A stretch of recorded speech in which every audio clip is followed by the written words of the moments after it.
Hello everyone, welcome to another walk. This is, I'm just walking now along the Royal Military Canal from Hamstreet back to Ruckinge.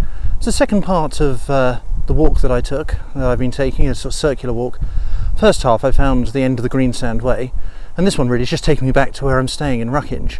But I thought you just wanted to have a look at and see what we've got down the Royal Military Canal. So let's go. So why is the canal here? The Royal Military Canal is a canal that runs for 28 miles between Seabrook near Folkestone and Cliff End near Hastings, following the old cliff line that borders Romney Marsh. As with most defensive structures along the southern coast of England, the canal was constructed to keep the French out. In the early years of the 19th century, before the Battle of Trafalgar, there was huge concern that Napoleon could invade England.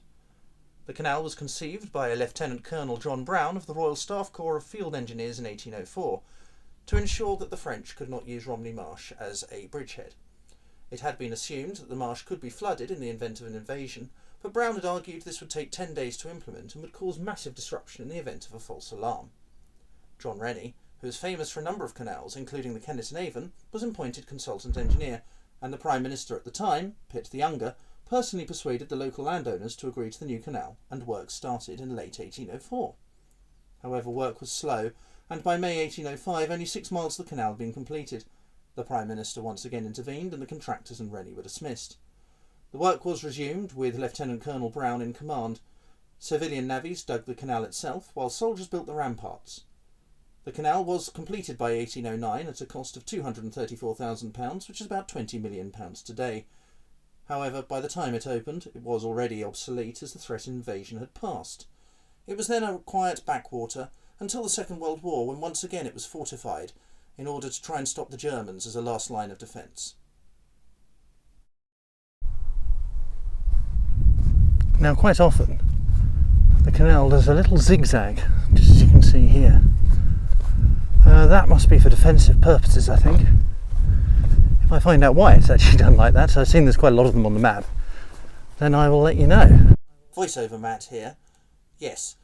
These zigzags are called salients and would have been built every 500 yards to allow for an artillery battery to be built to try and stop the French. Whether it worked or not, we will never know. One of the things I do love about the marsh is that wonderful, wonderful expanse of sky that you get, because obviously it's very flat. You get some very great cloudscapes here. A couple of days ago I was walking the other way down the canal, and we went to the Causeway Monument. I'll stick that up on the screen, but you can see the clouds that we had that day. I mean, spectacular.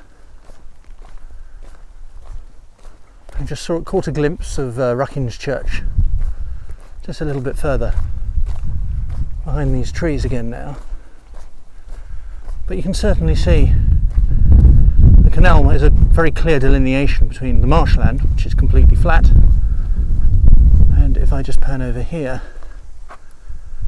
that's the roll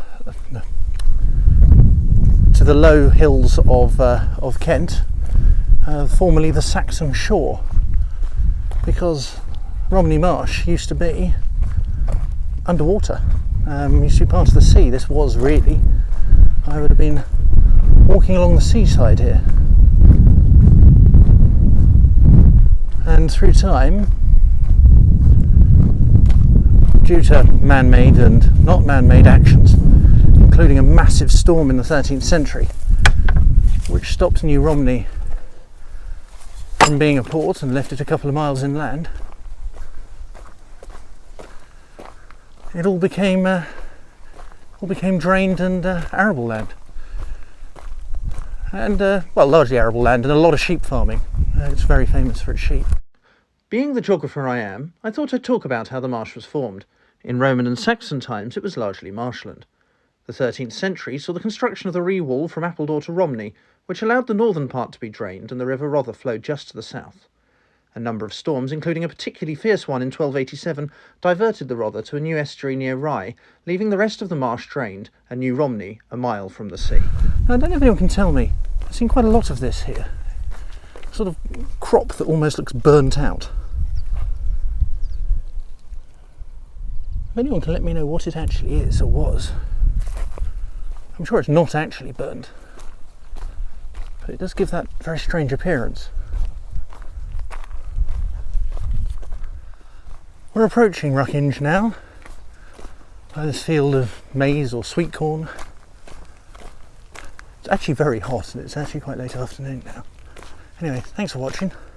Speak to you soon.